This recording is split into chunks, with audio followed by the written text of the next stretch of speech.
There is a massive update concerning Jim Semivan, the person which David Grusch has connected Congress with, who communicates with aliens, UAP, the other dimensional beings, whatever the fuck you want to call them.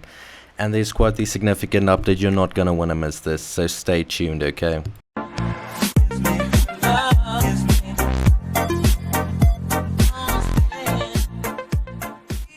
I am here with Dr. Desiree Hurtak. Dr. J.J. Hurtak.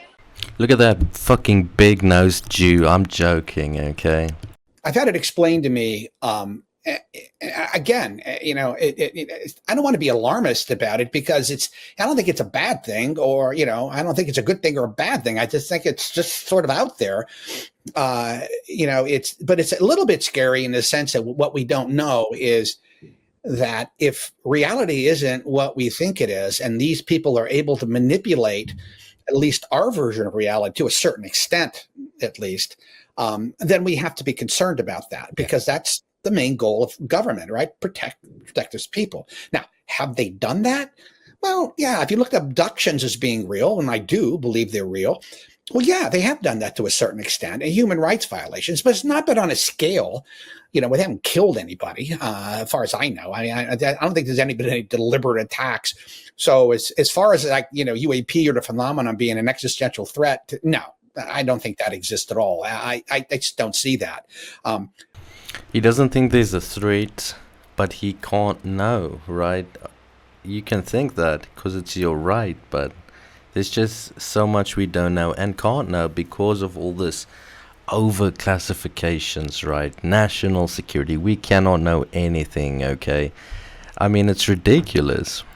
I think the most we can say about them is, they're indifferent, to maybe us, and that there's a leitmotif of trickery and deceit that runs through their communications with us. And if you look at abduction experiences in general and what these beings, when they meet people, have contact experiences with them, what they tell the people, the contactees, not always true, not always correct.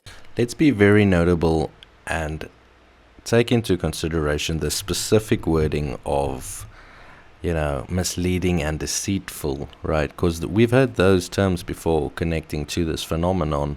Or they have the contactees contact somebody else and say this is going to happen. And of course, never happens. It's like apocalypticism, right? These people come out and say the world's going to end on such and such date. It just doesn't happen.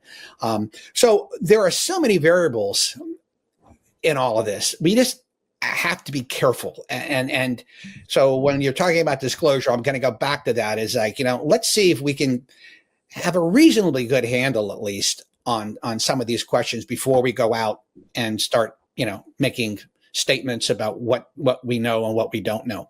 This is particularly important when considering everyone talking about 2027, Bledsoe saying 2026, connecting it to Christianity. There's just so much things people know, supposedly, but which they can't absolutely know, but they claim to be like experts, and what they're saying, they're stating it as factual.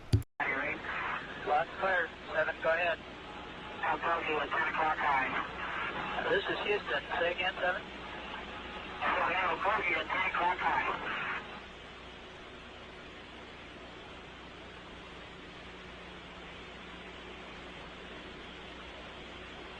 an unidentified flying object.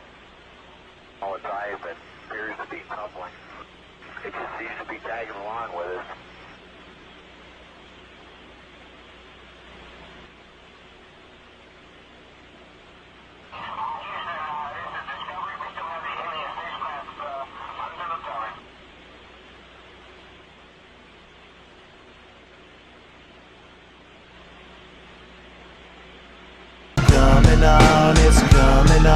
It's coming on, our future is coming on.